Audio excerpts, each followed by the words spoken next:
Every year I cover some kind of general explanation of how revenues work for the county. I mostly do this for the public to give some perspective on how we spend dollars and what kind of limits we have.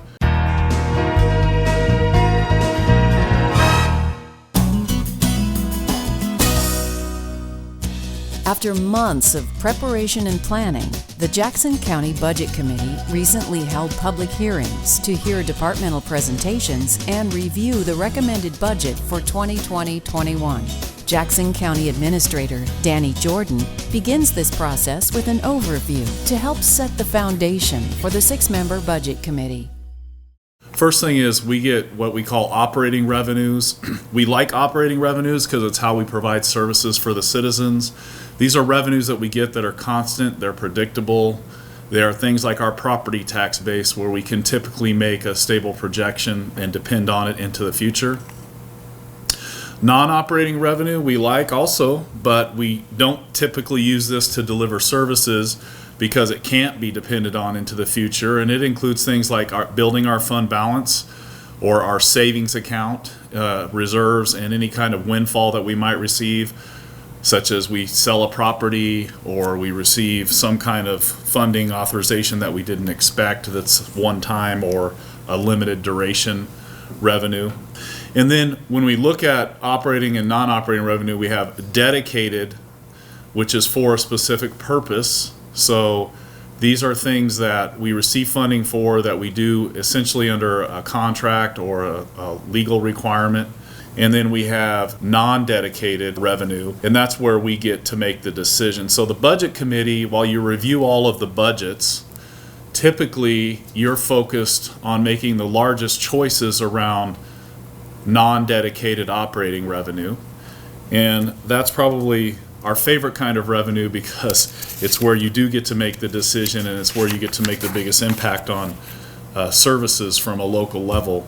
If you look at our total budget that we're proposing this year, only 11% is the kind of revenue that we most appreciate, non-dedicated operating revenue. Dedicated revenue is about 37% of our budget, so that 37 and 11% make up our total operating budget. And then dedicated non-operating revenue, which is dedicated fund, ending fund balances, reserves, or contingencies, this is about 33%. And then non-dedicated, non-operating, a lot of people refer to that as our rainy day fund, also our reserves and contingency in the general fund.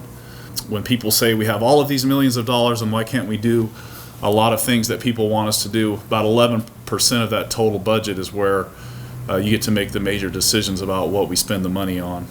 When we look at our operating budget, our total operating budget is about $207,124,152. And you can see that 76% of it's dedicated. So those are things like our road fund, our health and human services fund, our airport, and then non-dedicated is about $48 million. That really mostly comes from our property tax base. So when we look at that 11% that I talked about, or that non-dedicated operating revenue of 48 plus million, this is how it gets spent in the county.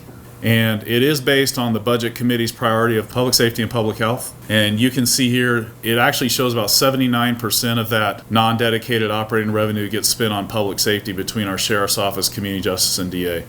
It's actually a little higher than 79%. That health budget includes the cost for managing the jail medical program. I like to say at least 80% of our non-dedicated operating revenue, or that general fund operating budget, goes towards public safety. Each year, the Budget Committee likes to know where we stand in terms of our reserves. This will show you that we're actually, we dropped a little bit in our general fund reserves this year, so we're a little over $81.5 million in general fund reserves. A lot of transactions happened in the year, but a major portion of that cost of losing $5 million in fund balance there was we actually paid about $12 million from the general fund to set up a per side account. The total cost of that side account was about $19 million.